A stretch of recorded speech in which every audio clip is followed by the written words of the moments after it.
Some games are designed well for being on a mobile platform. Maybe it's the fact that you can pick it up and go, or maybe it's just better to be out in the open for it. For me, one of the big ones that I always seem to gravitate towards are puzzle games. Easy to put down, easy to get back into, despite the fact that at times you really need a pencil and paper in order to really succeed. Today's game is Treehouse Riddle for the Nintendo Switch, costing $14.99 with a 10% launch discount, and comes out today, August 18th, 2022. It's developed by Maru Dice and published by Fruitbat Factory, and is a series of puzzles with a segment of story connecting them. But before I begin, this key was obtained from the publisher for the purposes of review.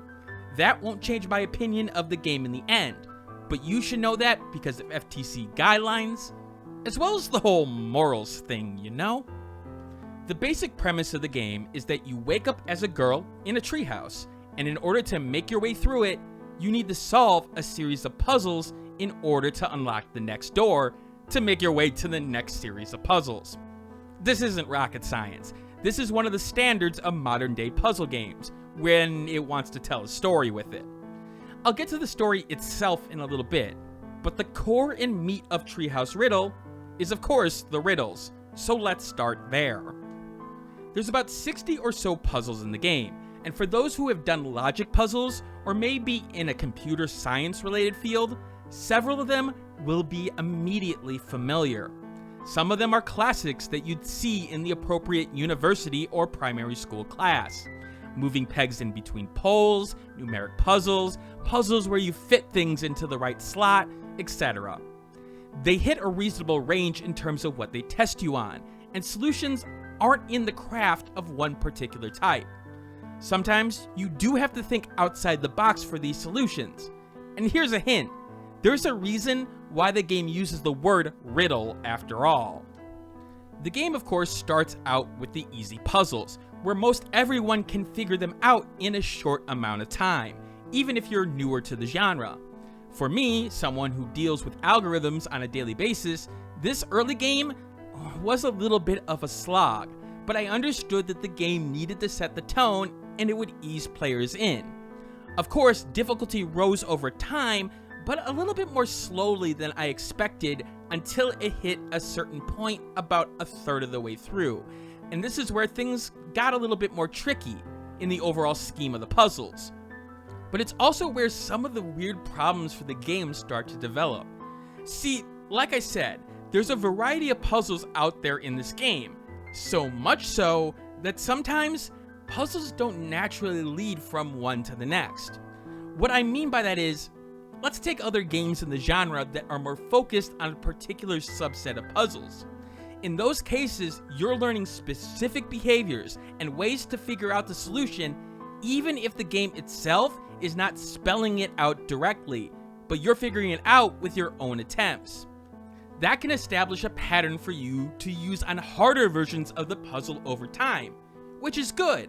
Part of the positives of puzzle games is expanding your knowledge and your problem-solving skills.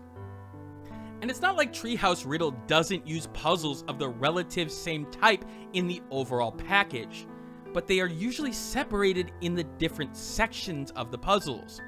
That means you have to solve the other puzzles in the area first, where you're learning other lessons. And well, you see the problem here.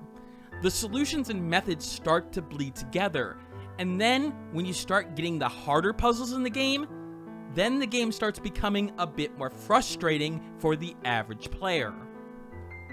Luckily, the game does have a hint system, and it's good at helping you find the solution and is well designed, for the most part. Each puzzle will have a general description of the puzzle and your goal to complete it. And yes, sometimes you do need to read that description despite being first shown the puzzle pieces. Beyond that though, you get a level 1 hint, which usually gives the thought process of narrowing it down to a subset of solutions, or how you should attack it. The second level hint is a little bit more blunt, sometimes giving you even the start of the solution for you to be able to figure it out. I'm torn though. because sometimes the levels of hints, even within the levels of hints mentioned, were inconsistent. Sometimes the game would literally give you half of the solution on the level 2 hint, and I don't think that's what some people would want. They still want to be challenged, but need a poke in the right direction. I know for some, just getting past that one puzzle that you're suffering on is a needed feature, and the game lets you skip puzzles, despite me never seeing this lock icon on the skip park ever being unlocked like I expected. Maybe it's the mobile games that I played in terms of puzzle games, but I expected that to change.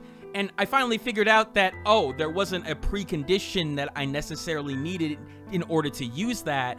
I just needed to hit it. Now, I skipped one puzzle in this game. This puzzle in particular, because even though the game's hints gave me the sequence to get really close to the solution, I'm not gonna lie here, screw this puzzle. But in this case, it's mostly due to, well, the interface. Some of these puzzles are well designed for the Switch and the controller-based control system. Sliding puzzles, the numeric puzzles in this game in particular, the interface matched what I wanted or made sense with the game in question. But sometimes it was really annoying, especially with the lack of information about what was going wrong. Take this clock puzzle, for example. One of the pieces that you need for this puzzle is outside of this puzzle, where you have to complete another one to get the piece. That's in the hints, and I know that I'm spoiling that a little bit, but I need to make the point here. The thing is, you find the other piece eventually, and, well, just take a look at what is going on screen. I have the piece, and I'm trying to put it in the puzzle. Maybe it's in the wrong spot to begin with, but it is where I need it on the field so that I can rearrange things. I absolutely struggle in trying to put the piece on the playing field. There's no hint about what it doesn't like about this, and I admit, I actually hit the hint button hoping that it would tell me that I need to place all the pieces on the field or something. But no, it just sort of happened at one point. It frustrated me to no end, and that's the kind of frustration where you want to put the game down. Not because the challenge of the puzzle is getting to you, but it's the challenge of actually solving the puzzle that's getting to you. It doesn't help that the game doesn't help itself with its interface at times. Like the hint button, or the button that you need to hit in order to see the description of the puzzle. I went through about 2/3 of the game clicking on this button manually, before realizing that it was bound to the minus key. Now, maybe in the tutorial it said that, but look at the screen. It is there, but it blends in. And why not, use a different set of colors for the background, or even the key itself in order for you to easily see that, oh, hit the minus button.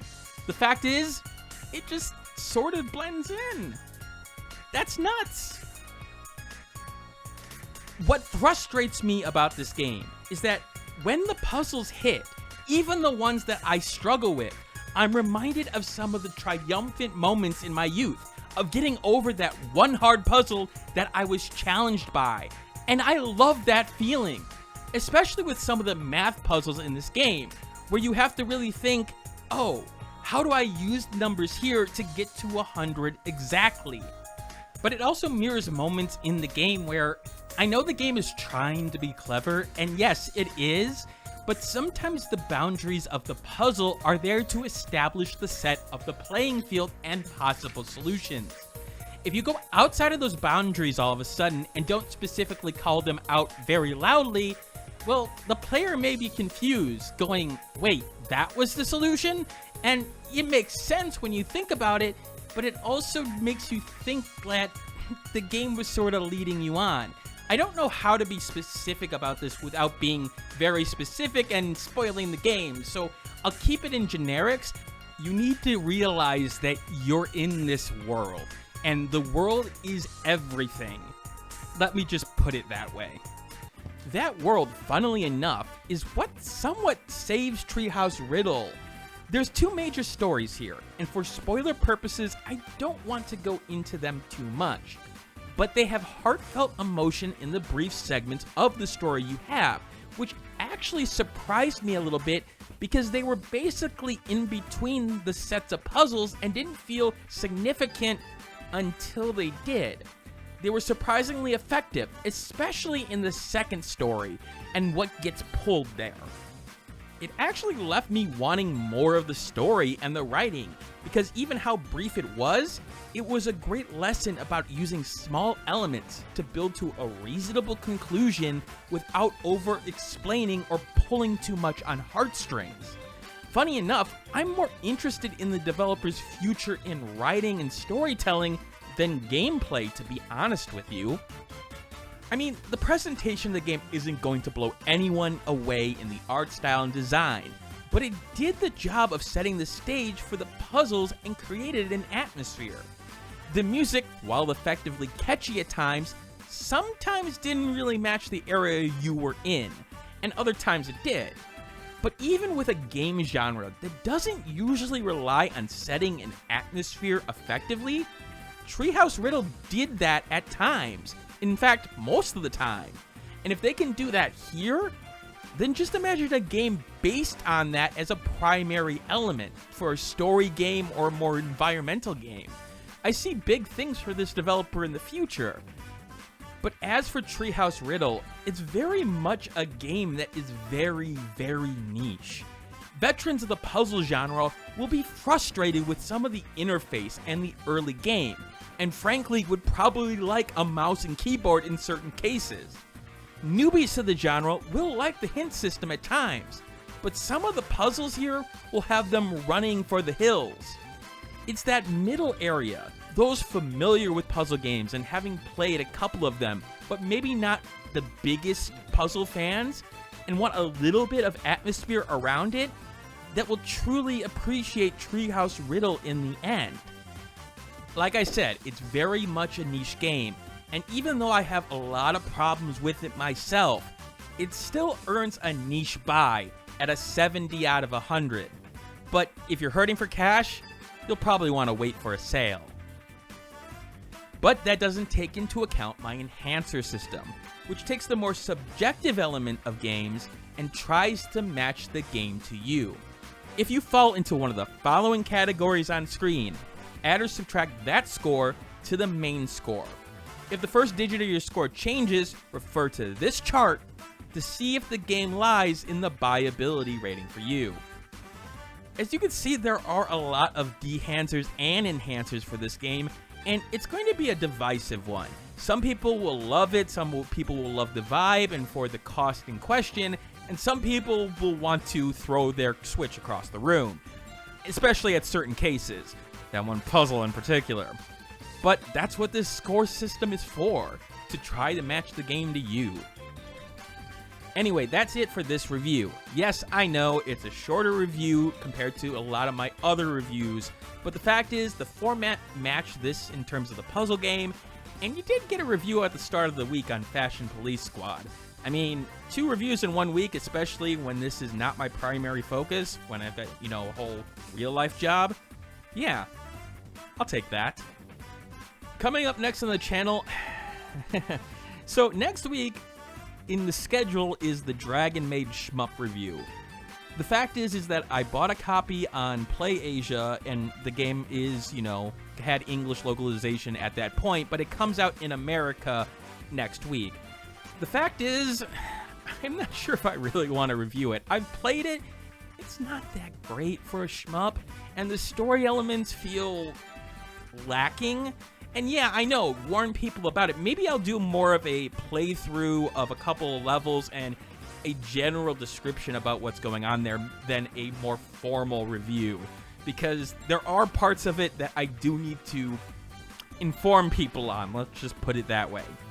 But if you like this content, leave a like, and if you want to give me some feedback, leave it in the comment section below. It does give me some information to try to make these reviews better on. Anyway, that's it for now, but if you want more description and discussion about these games, you can always hit the Discord link in the description below, because I'm always willing to answer additional questions. Anyway, that's it for now, and as always, keep on gaming.